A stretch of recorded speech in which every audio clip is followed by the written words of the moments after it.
અને આણંદમાં તંત્રએ દબાવ હટાવવું ઝુંબેશ શરૂ કર્યું છે। ભાલેજ ઓવરબ્રિજથી સમરખા ચોકડી સુધી તેમના દ્વારા કાર્યવાહી કરવામાં આવી। 150 થી વધુ ગેરકાયદે દબાણો હટાવવામાં આવશે। નોટિસ પછી પણ લોકોએ દબાણ ન હટાવતા તંત્ર દ્વારા એક્શન લેવામાં આવ્યું તો પોલીસના ચુસ્ત બંદોબસ્તની સાથે ડિમોલિશન શરૂ કરવામાં આવ્યું। પીઆઈ પીએસઆઈ સહિત 50 જેટલા પોલીસ કર્મચારીઓ તૈનાત છે।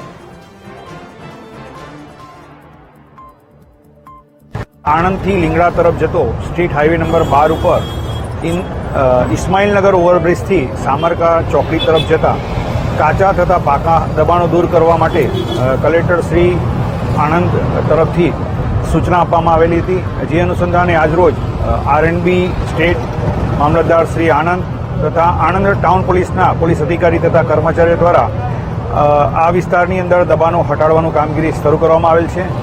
આ દબાણ હટાડવાની કામગીરી દરમિયાન કોઈ અનિચ્છનીય બનાવ ન બને તે માટે પોલીસ અધિક્ષક શ્રી જીજી જસાણી સાહેબની સૂચના અને માર્ગદર્શન હેઠળ પૂરતો પોલીસ બંદોબસ્ત રાખવામાં આવેલ છે અને હાલમાં કેરિયર છે। આપણે બાલેજ બ્રિજથી લઈને સામરખા ચોકડી સુધીના સ્ટેટ હાઈવે પર જે પણ રોડ સાઇડ દબાણો છે તે દબાણો દૂર કરવાની કામગીરી ચાલુ કરી છે।